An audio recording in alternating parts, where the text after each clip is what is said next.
Welcome to HDiiTV. You're now rocking with your boy.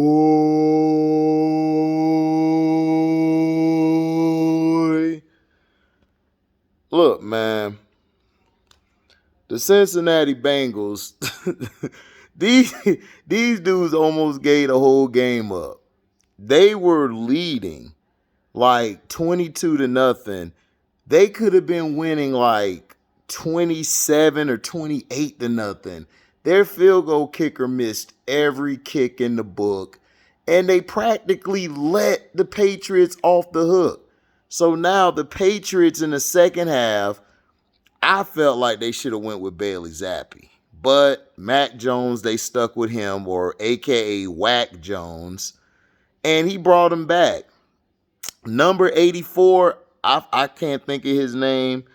Man, number 84 for the Patriots, he saved their ass. He saved them because they should have him. He stepped up, and then the running game started coming in. Stevenson started moving the ball and everything. You know what I'm saying? And then that helped move the game forward. So that was a great play. Mac Jones started moving the ball. He was making throws. Number 84 caught the sideline catch. Belichick had to challenge it. They got back into the game. Then he threw a bomb. The tight end, I believe, tipped it, I think, to Jacoby Myers. He caught it, got in the end zone. So the game's 22-18. Patriots were driving. The Bengals in the first half, they dominated. He caught 2 big touchdowns early on, and then you had Chase and Higgins. Higgins, I think, got a touchdown, and then you had Chase catching some big catches on the sideline. You know what I'm saying? So he made some big catches, but second half, the Bengals went to sleep. They just got torched. They got destroyed. The Patriots were driving the ball. They had a chance to score. They were about to score. Ramondre Stevenson fumbled the goddamn ball again. Bruh, when you're a running back, okay, you have to put 2 hands on the ball. He was running, and I think he was trying to cover up with his arms, and the dude for the Bengals poked the ball out. The Bengals defense came up clutch again. And this is why I say the Cincinnati Bengals are going to be a very tough team when the playoffs start. Joe Burrow made some big plays, but this is what messes them up. Zach Taylor should have stayed with the running game. He went away from the running game, started doing these little short passes, getting on Mixon over here, running that running back, that little halfback swing, we called it. And it really wasn't working. Listen, the Bengals should have got an old eye formation, put a tight end back there or a D lineman as a fullback, and ran it down their throats. The Patriots basically pass defense, they woke up. Judon got hurt. Down the stretch. So he was out for a play. Now, the Patriots did their job to stop him, and then when they punted it, the dude had a chance to get it and run for some yards. It bounced off his fingertips. So this team here, but this team could have won the game early. But Bill Belichick has really just, how do you call it? He basically, what word I'm trying to use? He basically just, here come the blitz. Good throw. So he basically he basically just squandered. That's what I'm looking for. He squandered away an opportunity. And see, this is what I'm talking about when you don't have an offensive coordinator. Matt Patricia should have never been the damn coordinator. And I told you guys, I don't think it's Matt Patricia. Matt Patricia's calling the plays, but I believe Belichick has the final say. But why would you put your defensive coordinator, a former defensive coordinator, as the offensive coordinator for your damn team? That don't make no sense. That's stupid. But this is Belichick. He always got to prove that he the smartest dude in the room. I was always taught, if you think you're the smartest person in the room, you show it. I mean, not show it, but if you think you're the smartest person in the room, you don't have to show it to prove it. You just are. You just are the smartest person. But he feels he has to prove it because, I don't have Tom Brady no more. I can make my own Tom Brady. Well, you failed at that. Then you failed at this with the offensive coordinator. Now everybody is trying to give Mac Jones a pass. Everybody's kissing his ass. Like, man, Mac already was set up for failure. Bruh, they switch coordinators all the time. There's been guys that start off as offensive coordinators, then became D coordinators. There's guys who start off as D coordinators, became offensive coordinators. You had guys who were linebacker coaches, they became running back coaches. It doesn't matter. That's why I tell you, if you are a coach, you are a coach. Doesn't matter what position you're coaching. Doesn't matter what side of the ball you're coaching. Hell, if you become a head coach, what you think you got to do? You got to make sure you know the offenses. You got to know the offense.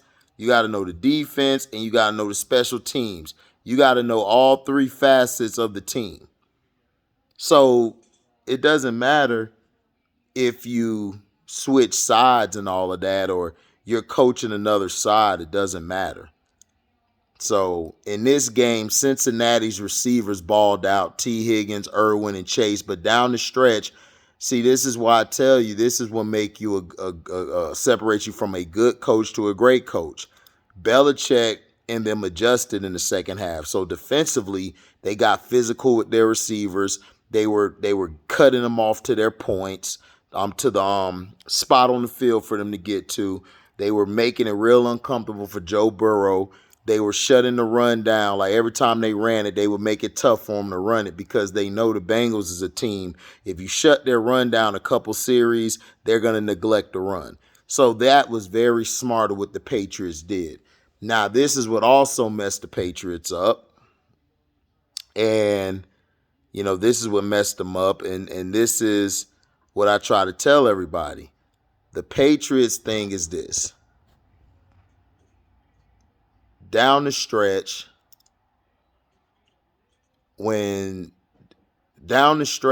turnovers. Stevenson, you got to control the ball. You guys have got to hold on to the ball. You guys have got to keep the ball together. You got to make sure ball security is your number one thing. You don't ever want to mess up with your ball security. So that's the thing. But yeah, that's the problem with them. The problem is Cincinnati, they can't do this in the playoffs. Okay? You can't go in there thinking, okay,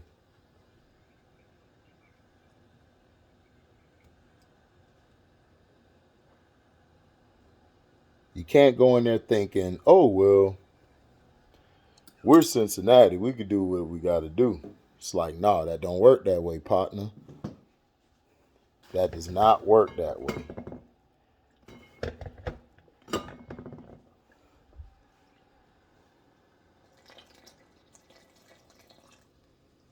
That doesn't work that way. So you got to be better than that. Defensively, I give both teams first half. The Bengals, they were I believe they were like an A. You know what I'm saying? Well, not an A. I would give them what would I give? I'll give them about like a B minus. The Patriots were awful, but as things started to get going, they got a little better. But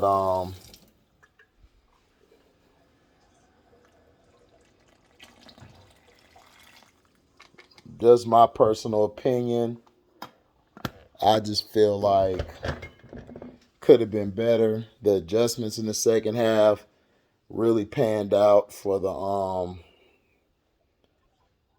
whatever you call them, the damn Patriots. But this goes to show you. I tried to tell you guys. Cincinnati is going to have problems next week against the Ravens if they play the same way they did today. But the Ravens, can they put up the points they did today? Today they balled out. Huntley went to Robinson, got the ball to Watkins. He was moving the ball around. And this is what I'm talking about, creativity. Greg Roman was forced to have to be creative. And he was creative today. And congratulations to them for clinching. They deserve it. They deserve it a lot. But what are you guys going to do when the playoffs start? Now, the Bengals, what they have to do, they have to be able to close. Second half come, you can't be pulling that same disappearing act against the Ravens.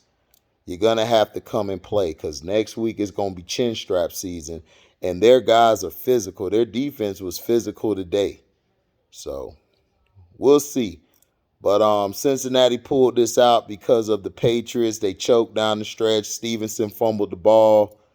Like I said, the Patriots need to get a real offensive coordinator. They need to get rid of they need to Belichick need to take a step back and actually let somebody else coach. But I mean, like I said, I don't know if Belichick. I think Belichick might.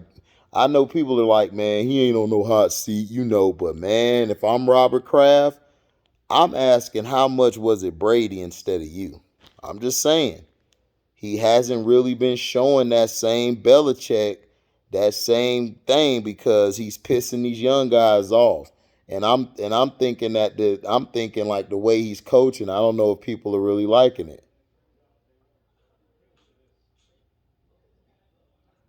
So we'll see. Belichick has been looking very pedestrian these past few years, man. Y'all been giving this man a pass. He's not showing it. I told you guys in the Super Bowls, he did good against the Giants and the Rams, but overall Super Bowls, Brady had to save his ass a lot of times, especially during those stretches. So let me know what you guys feel. Since he pulled it off, is Joe Burrow in the MVP conversation? I would put him there. I think Jalen Hurts is unanimously the MVP. I mean, all these other quarterbacks have been average. They've been okay. But we'll see. So thank you for listening. Make sure you like, comment, subscribe, share this. Hit that notification bell to select all to receive upcoming notifications. And if you love what you hear, you can donate to the page by going to the description box, hitting that link to my Cashapp where you could donate whatever your heart's desire. Whenever we have a premiere video or live video, you guys can super chat. And if the video's over and you come late, you guys can basically do do a super thanks. So thank you guys, man, for coming by and paying attention and supporting the page, man. One love. Hope you guys having happy holidays. We out. Deezy.